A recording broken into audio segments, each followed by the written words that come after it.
The stars stretched endlessly outside the observation window of the spaceship Endeavour. Lieutenant Mira Calder sat alone in the dimly lit communications room, her eyes fixed on the flickering screen in front of her. The silence of space was broken, only by the soft hum of the ship's engines and the faint crackle of signals being picked up by the ship's long-range scanners. Mira's job was to listen. She was a linguist and translator, trained to detect and understand any sign of intelligent life. For months, the Endeavour had been exploring an uncharted region far from Earth, searching for new worlds, new civilizations, or at least a hint that they were not alone. But until now there had been nothing, no contact, no voices, just silence. Then one quiet day, the silence was broken. A strange signal appeared on the scanner, faint but clear enough to catch Mira's attention. It was unlike any coded message or military transmission she had seen before. The signal carried a voice soft and trembling, filled with sadness and hope at the same time. Mira leaned forward. The words were broken and hesitant, like a child trying to speak a new language. Adopt my children. End our loneliness. Please, human. The voice was female, gentle but tired. Mira's heart skipped a beat. This was no ordinary message. It was a plea, a desperate wish from a lonely being reaching out across the stars. Captain, Mira called, stepping into the brighter corridor. We have a signal. It's not a distress call. It's a request for help. From an alien. Captain, Raynal stood near the ship's command console, his sharp eyes narrowing as he listened to the playback of the strange transmission. Where is it coming from? He asked. Mira pointed to the map projected in front of them. A dying planet in the Varel system, far beyond our normal patrol routes. The signal's weak, but it's definitely from there. Raynal frowned. The Varel system was known to be hostile, a place few ships dared to explore. Still, the message touched something inside him. Set a course, he ordered. We'll check it out. But stay alert. We don't know what we might find. As the Endeavour changed direction, Mira felt a strange mix of fear and hope. The transmission was more than just a signal. It was a call for connection, for understanding. Days later, the ship approached Varel Prime, the largest planet in the system. The surface was a haunting mix of craters and dark clouds, scarred by storms and years of neglect. The planet seemed lonely itself, a forgotten world at the edge of the galaxy. Mira stood at the airlock, her hand resting lightly on the wall. She looked out at the barren landscape below, knowing that somewhere on this planet, someone was waiting, hoping. The landing was rough. Dust and debris swirled around the ship as the engines roared. When the hatch opened, a cold wind swept inside. The team stepped out, their boots sinking into cracked earth. There was no sign of life at first, just silence. Then, from a small cave, near the edge of a rocky ridge, came soft footsteps. Mira held her breath. A figure appeared, tall and thin with skin that shimmered faintly like moonlight. Her eyes were deep and full of sorrow. She wore simple clothes, worn but clean. In her arms she held a small bundle wrapped in glowing fabric. Please, she said in broken English, her voice trembling. Adopt my children. End our loneliness. Mira stepped forward slowly. We heard your message, she said gently. We're here to help. The woman's face softened, and she nodded. I am Asira, widow of the Shailari. My people are gone. Only my children remain. Mira looked around and saw 3 small shapes moving shyly behind Asira, children with wide eyes and strange, delicate features. They watched the humans with curiosity and fear. We have no home now, Asira continued. Our world is dying. I cannot protect them much longer. Mira's heart ached. She knelt down to the children's level. We will take care of you, she promised. You will be safe with us. Asira's eyes glistened with tears. Thank you, human. You are the only hope. Back on the ship, the atmosphere was tense. Some crew members were nervous, unsure about bringing alien children aboard. Questions filled the air. Would they be safe? Could the children survive in a human environment? Was this a risk? But Mira felt only certainty. This was why they had left Earth. To make contact, to reach out, to show what humanity was truly capable of. That night, Mira sat beside the small, sleeping forms of the alien children. Their breathing was soft, peaceful. She reached out and gently touched one of their hands. It was cold but full of life. She whispered to herself, "We will not let you down."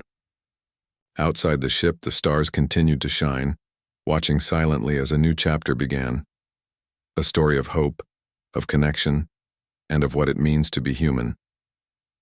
The cold air of Varel Prime bit at Mira's skin as she stepped carefully alongside Captain Raynal and a small team of explorers. The planet's surface was harsh. Gray rock stretched as far as the eye could see, cracked and dry, like a broken mirror under a dull sky. The few plants that remained were wilted and sparse. It was clear this world had suffered.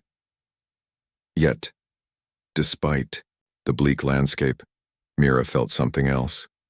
A quiet strength that refused to fade. Ahead, they reached a small shelter built from smooth stones and metal scraps. The place was simple, but it held warmth. This was where Asira, the widow, had made her home. Mira thought about the message they had received, not just a signal, but a heartfelt cry for help. Now she was standing face to face with the woman. Behind it, Asira was waiting at the entrance, her tall frame wrapped in a flowing shawl that shimmered faintly in the dim light. Her eyes held a sadness deeper than the stars, but they also carried a flicker of hope. Around her were the three children Mira had seen before, Kel, Reen, and Solani. They stayed close to their mother, watching the newcomers silently. Mira stepped forward and bowed her head slightly, a gesture of respect she had learned from studying many cultures. "Asira," she said softly. "Thank you for trusting us." Asira nodded, her voice low and steady. "You have heard my plea. I am grateful. But my children, they need more than shelter. They need a family, someone to love them." Mira's heart tightened. She thought about her own childhood, about the warmth she had been lucky to know. Here was a mother asking for something so simple, yet so profound, in the vast loneliness of space. Asira led them inside. The shelter was small but carefully arranged. Scattered toys made from scraps and glowing stones were spread near a low table. There were pictures on the walls, faded images of the Shailari people, proud and strong, standing under bright skies long before the world had grown so dark. "The war took them," Asira explained, her voice breaking slightly. "Our enemies destroyed everything. My husband, my family, gone. Only the children remain." Captain Raynal stepped forward, his face serious. "What happened to your people?" "The Shailari were once many," Asira said, her eyes distant. "We lived in harmony with the stars. But other races saw our world as weak. They brought weapons, sickness. We fought, but we were no match." Mira listened closely. The story was heartbreaking, but familiar. The destruction of a people, the loss of home and family, themes humanity knew too well. "And now?" Mira asked gently. "Now I am the last adult," Asira said, her voice quiet. "I cannot protect the children forever. The planet is dying. The air is thin. Soon there will be no place left for us." The weight of her words settled in the room. The humans looked at the children again, small, fragile beings who carried the future of their species in their eyes. Mira knelt beside Kel, the oldest child. The boy looked at her with a mixture of fear and hope. "What's your favorite thing?" she asked softly. He pointed to a small carved star on the floor. "Stars," he whispered. "Me too," Mira smiled. "Maybe one day you can see the stars from a new home." Reen, the middle child, clung tightly to Asira's hand. She was quiet, but curious. Mira reached out her hand and offered a gentle touch. Reen hesitated, then slowly took it. Solani, the youngest, watched Mira with wide, cautious eyes. Mira whispered, "You are safe here." Asira looked at the humans, searching for the answer she needed. "Will you help us? Will you take them with you?" Captain Reynal looked toward Mira. "The decision is not simple," he said. "There are rules about taking alien children aboard a human ship." Mira nodded. "But this is not just about rules. It's about compassion. About what makes us human." She turned back to Asira.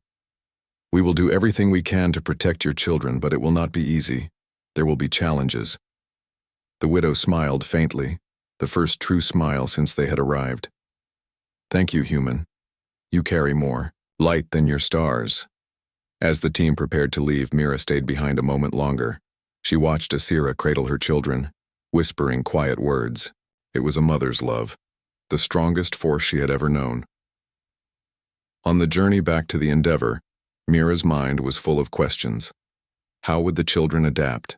How would Earth respond? And what price would they pay for choosing to care? But one thing was clear. The simple wish of an alien widow had changed everything. For the first time in a long time, Mira felt hope.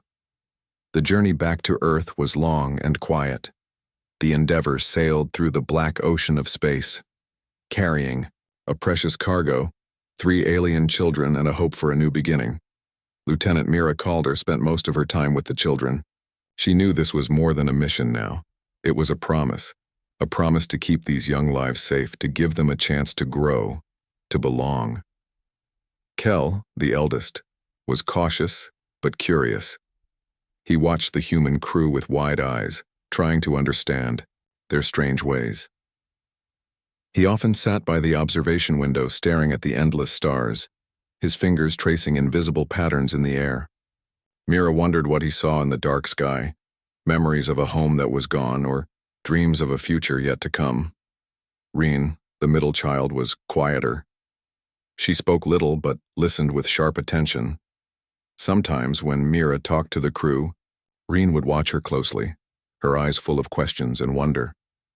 When Mira noticed, she smiled gently and tried to explain things in simple words, hoping to build a bridge between their worlds. Solani, the youngest, was the most fragile.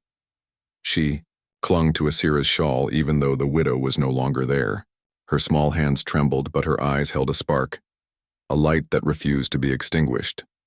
The ship's medical team ran many tests to make sure the children were healthy. The science officers studied their biology, curious about the strange glow of their skin and the soft moss-like plants Solani carried close to her heart. But Mira reminded everyone that these children were not just subjects of study. They were living beings, deserving kindness and respect. Despite the hope, not all the crew welcomed the children warmly. Some officers whispered about risks. "What if they bring disease?" one said. Another worried about the unknown effects of alien biology on the ship's systems. Captain Reynal listened to the concerns but stood firm. "We are explorers," he reminded them, "not conquerors. Our mission is to learn, to help, and to grow." Mira felt the weight of responsibility every day. She often stayed up late, talking softly to the children, learning their language, teaching them human words. The nights were full of small moments. Kel laughing at a joke Mira told, Reen drawing strange shapes on a tablet, Solani softly humming a song from her home.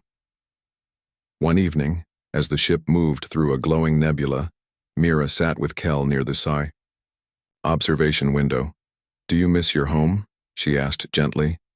Kel nodded, his eyes shining. "I miss my father. I miss the stars we watched." Mira smiled softly. "You will watch new stars soon, and you will make new memories." Kel looked thoughtful. "Will they like me on Earth?" Mira took his hand. "They will. Because you are brave, and because you are kind." Meanwhile, the children started to learn human ways. They tried new foods, sometimes with surprise or delight. They learned to use technology, even playing simple games on tablets. Their laughter began to fill the ship's halls, softening the worries of the crew. But there were moments of fear, too. Nights when Solani cried quietly, clutching Mira's hand. Days when Reen refused to speak. Kel sometimes stared out into space, lost in memories no one could reach. Mira understood that healing would take time. These children had lost everything. Their home, their family, their world. But she believed in the strength of the human heart. She believed in love. One afternoon, during a shipwide meeting, Mira spoke before the crew. "These children are not just guests," she said firmly. "They are a new part of our family. Humanity is more than technology or power. It is the kindness we show to those in need. If we turn away now, what does that say about us?" Her words stirred quiet murmurs. Some faces softened, some nodded. Slowly, the ship began to change, from a cold vessel of exploration to a home full of hope. As the Endeavour neared Earth's orbit, the children stood together on the observation deck, looking down at the blue planet glowing beneath them. A new chapter was about to begin. The Endeavour drifted slowly into Earth's orbit, its sleek body glowing softly against the blackness of space. Inside, the mood was tense. The ship's crew had grown close to the 3 alien children, but now their future was no longer in their hands. The fate of Kel, Reen, and Solani rested with the United Terran Coalition, the powerful government that made decisions for all of humanity. Lieutenant Mira Calder stood at the front of a large, cold room inside the orbital station. Before her sat a panel of officials dressed in sharp uniforms, their faces serious and unreadable. The tribunal was ready to decide what would happen to the children. Mira's heart beat fast. She had fought for these children since the day they found them, but this was the moment that mattered most. "Lieutenant Calder," the lead official said, his voice steady but firm, "you have brought 3 alien beings aboard a Terran vessel. You ask for their care and protection. Tell us why." Mira took a deep breath. She looked not just at the officials but at the children sitting quietly behind her. Kel held Ryan's hand, and Solani sat close by, her eyes wide but calm. "These children are survivors," Mira said clearly. "Their world was destroyed by war. Their mother sent a message across the stars asking for help. We answered. To turn them away now would be to deny the very values we claim to hold dear: compassion, hope, and the will to protect the innocent." One of the officials raised a hand. "We understand your sentiment, Lieutenant, but the Coalition must consider security. Are these children safe? Could they pose a threat to Earth? What biological risks might they carry?" Mira nodded. "They have been tested. Their biology is different, but they are not a danger. They are children, frightened and in need of care. Humanity has faced challenges before. We overcome them, not by fear, but by courage and understanding." Another official leaned forward. "There is also the matter of cultural integration. These children come from a race unknown to most. How can we ensure they adapt to Terran society without losing their identity or causing conflict?" Mira smiled gently. "We do not ask them to forget who they are. On the contrary, we celebrate their culture. Kel, Ryan, and Solani carry the legacy of the Shailari. By accepting them, we learn to be stronger, more united. Their story is part of our future." The room fell silent. The officials whispered quietly among themselves. Mira could see the weight of the decision pressing on their minds.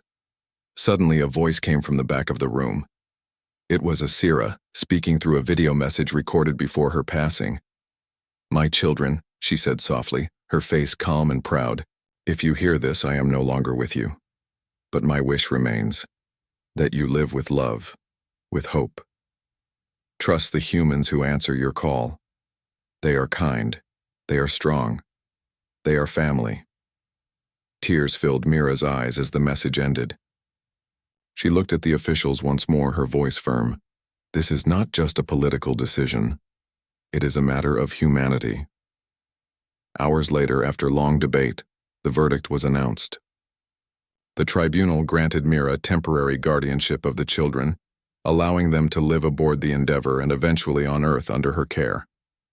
The decision was cautious, but hopeful. As the officials left, Mira knelt beside the children. "We will face challenges," she whispered. "But we will do it together." Kel smiled faintly. Rian squeezed Mira's hand and Solani's soft humming filled the room, a quiet song of resilience. Outside the station, the stars continued their silent journey, watching as a new family began to grow, one born from loss, but built on love. The hum of Earth's bustling spaceport filled the air as the Endeavour finally docked.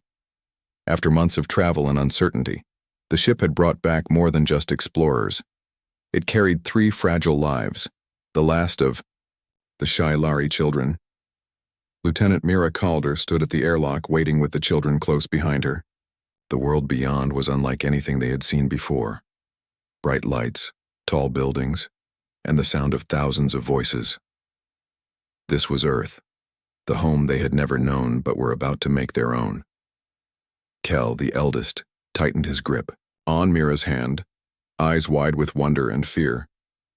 Rian stayed close, still quiet but watching everything with sharp attention. Solani clutched a small glowing moss plant, a piece of their old world carried carefully in her small hands. Mira took a deep breath. "We are safe now," she told them softly. "This is your new home." The arrival did not go unnoticed. News of the alien children spread quickly through the media. People around the world watched the story unfold. A mother's heartbreaking wish, a human's brave choice, and the children who crossed the stars to find safety. Many reached out with messages of support. Children sent drawings, families offered help, and strangers wrote letters full of hope. Mira read some of the messages aloud to the children, whose faces slowly brightened. "It is like the whole world is welcoming you," Mira said. Kel smiled faintly, his fear easing a little. "Maybe here we can be happy." But life on Earth was not easy. The children had to learn new languages, customs, and ways of living. Some days were filled with joy, tasting Earth food for the first time, playing in green parks, and laughing with new friends. Other days were hard, homesickness, strange noises, and feeling different. Mira stayed by their side, patient and kind. She helped Kel practice speaking Earth languages, encouraged Reen to share her stories, and sang soft songs to Solani when she was scared. One afternoon, Mira took the children to a small garden near their new home. Solani knelt down and planted her glowing moss into the rich soil. The plant glowed softly in the shade, a small light in the green. "This is your gift," Mira said, "a piece of your home, growing here." The children looked at the moss, their eyes shining. It was a symbol of survival, hope, and new beginnings. At school, Kel faced challenges. Some children were curious and kind, while others were wary or teased him for being different. But Kel was brave. He remembered what Mira told him. Being different is a strength, not a weakness.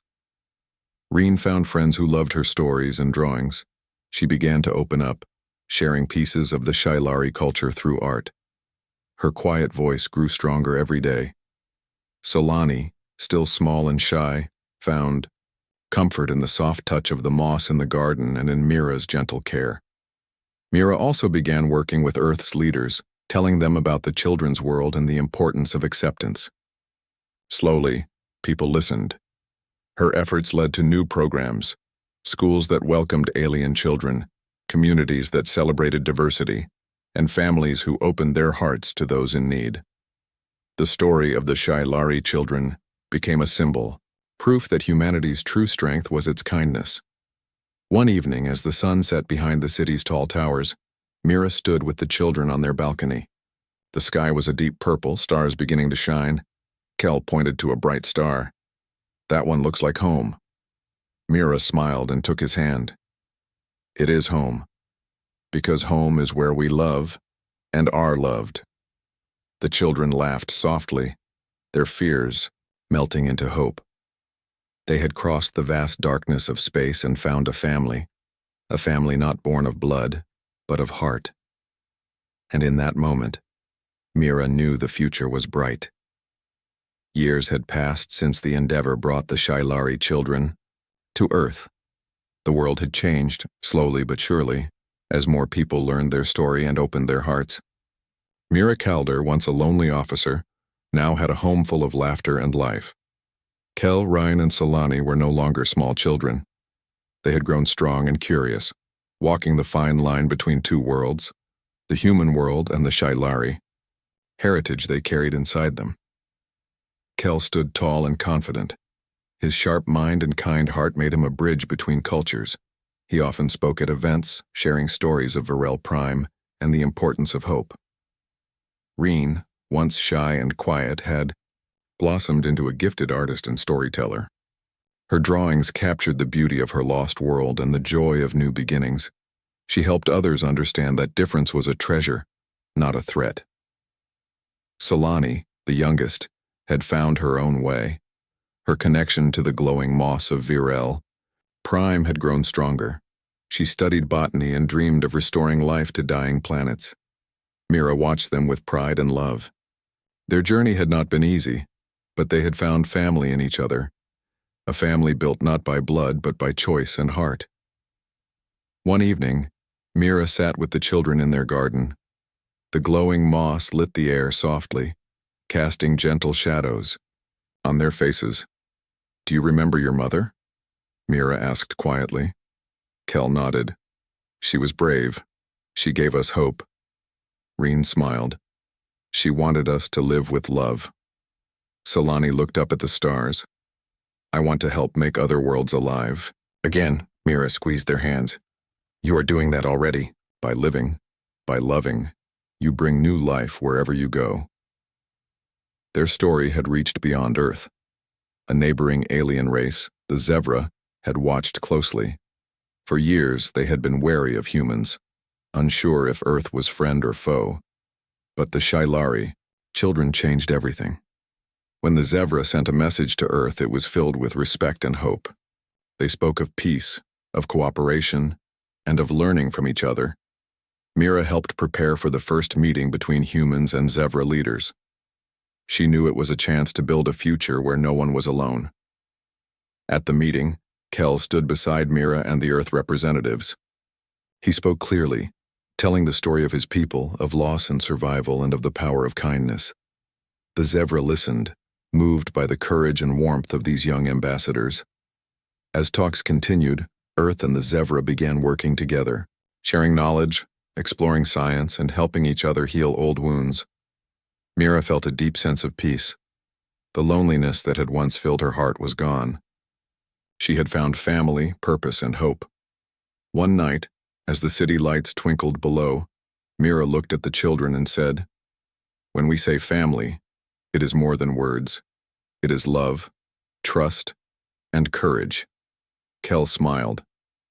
"Family means never giving up on each other." Reen nodded.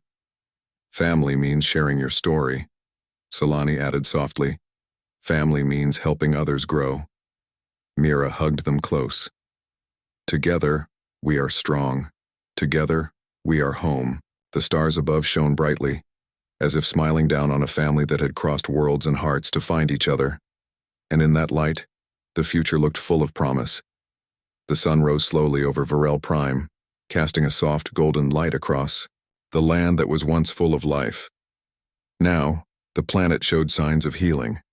Small green shoots pushed through cracked earth, and the air felt fresher than it had in many years. This change was not by chance. It was the work of many hands of hope and of love.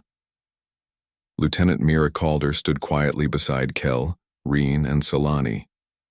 The three young adults looked out over the landscape, their faces calm and proud.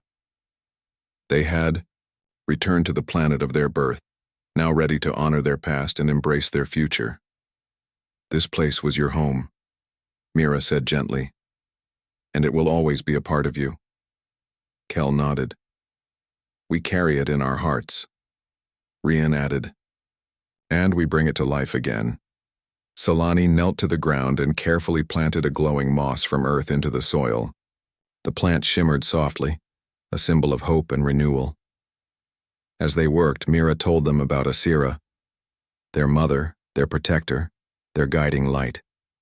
Though she was gone, her spirit lived on in them and in the lives they touched. You. Remember her wishes, Mira said. To love, to protect, and to never forget. The group placed a simple stone marker beside the plants. On it was carved a message in the Shilari language and in human script. Mother, widow, messenger of hope. The marker stood not just for Asira, but for all who had suffered and survived. It was a symbol of resilience, a promise that, even in the darkest times, love could light the way. Back on Earth, Mira and the children's story had become a legend. People spoke of the bravery of a human who answered an alien widow's call and the children who carried two worlds in their souls. The Shilari children, now ambassadors between species, worked tirelessly to build bridges. They traveled to distant planets, shared knowledge, and helped heal old wounds. Their story inspired many to open their hearts and minds. Mira often thought about how one small act, listening to a lonely voice across the stars, had changed everything. It had brought new families, new friendships, and new hope. One evening, Mira sat with Kel, Ryan, and Solani beneath the stars. The sky was clear and full of light. Do you ever wonder, Mira asked, what makes humans special? Kel smiled. It is our heart, our ability to care. Reen nodded.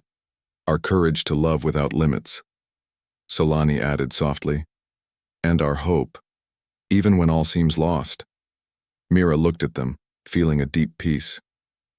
That is the true legacy of Asira. Not just survival, but love.